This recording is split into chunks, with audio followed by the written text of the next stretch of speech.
Guys, ship നമ്മൾ hold അടുപ്പിക്കാൻ പറ്റാത്ത അവസ്ഥകളൊക്കെ വരികയാണെങ്കിൽ ടെൻഡറിങ് ഓപ്പറേഷൻ എന്ന് പറയും. അതാണ് ആ കാണുന്നത്. ഷിപ്പിൽ ലേ ബോട്ട് ലോവർ ചെയ്തിട്ട് ചെറിയ ബോട്ടിലാണ് ഗസ്റ്റ് ആൻഡ് ക്രൂവിനെയൊക്കെ ഷോറിലേക്ക് എത്തിക്കുന്നത്. കാണാൻ സാധിക്കും എത്ര ലോങ്ങിലാണ് ഷിപ്പ് ഡോക്ക് ചെയ്തിരിക്കുന്നത്. 43 മിനിറ്റ്സ് ആണ് റൈഡ് വരുന്നത്.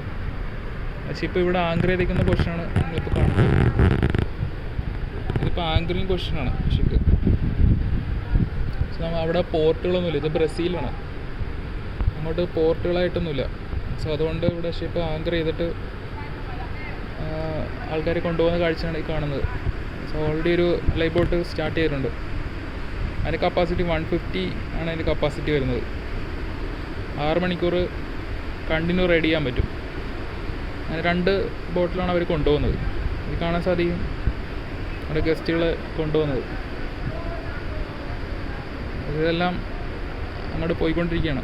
ഇതിൻ്റെ പോർട്ട് വരുന്നത് ലാസ്റ്റ് എൻഡിലാണ് അതിൻ്റെ പോർട്ട് വരുന്നത്. അങ്ങറ്റത്താണ് പോർട്ട്. സോ അങ്ങോട്ടേക്ക് ലൈഫ് ബോട്ടിൽ ഗസ്റ്റിനെ എത്തിക്കുന്നു കാഴ്ചയാണ് കാണുന്നത്. സോ നെക്സ്റ്റ് ഒരു ലൈഫ് ബോട്ട് ഓൾറെഡി റെഡി ആയിട്ടുണ്ട് കൊണ്ടുപോകാനായിട്ട്. കാണാൻ സാധിക്കും അടുത്ത ലൈഫ് ബോട്ട് റെഡി ആയിക്കൊണ്ടിരിക്കുകയാണ് ആൾക്കാരെ കയറ്റാനായിട്ട്. ഇവിടുത്തെ വെതറുകളൊക്കെ ക്ലിയർ ചെയ്യാൻ മാത്രമേ ലൈഫ് ബോട്ട് റൺ ചെയ്യാൻ പറ്റുകയുള്ളൂ. സോ ഇവിടെ വെതർ ഇപ്പോൾ നല്ല ക്ലിയറാണ്, വേവ്സൊക്കെ കുറവാണ്.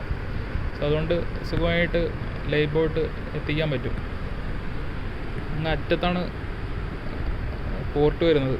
കാണാൻ സാധിക്കും ലൈഫ് ബോട്ട് പോയിക്കൊണ്ടിരിക്കുന്നത്. മോസ്റ്റ്ലി ക്രൂ മെമ്പേഴ്സാണ് ഡ്രൈവ് ചെയ്യുന്നത്. അതിന് അവർ എക്സ്ട്രാ പേയ്മെൻറ്റ് കിട്ടും. അത് ഡെക്ക് സൈഡിലുള്ള ക്രൂ ആണ് കൂടുതലും ബോട്ട് ഡ്രൈവ് ചെയ്യുന്നത്. നമുക്ക് കാണാൻ സാധിക്കും അടുത്ത ബോട്ടിലേക്ക് ഗസ്റ്റുകളെ കയറ്റുന്നത്. ഫ്ലോട്ടിംഗ് ഗ്യാങ്ങാണ് കാണുന്നത്. അവിടെ ഗസ്റ്റിനെ കയറ്റിയിട്ട് ഓൾമോസ്റ്റ് ഇപ്പോൾ ഫില്ലാറായിട്ടുണ്ട്. ഇപ്പോൾ അടുത്ത ബോട്ട് ഇപ്പോൾ സ്റ്റാർട്ട് ചെയ്യും.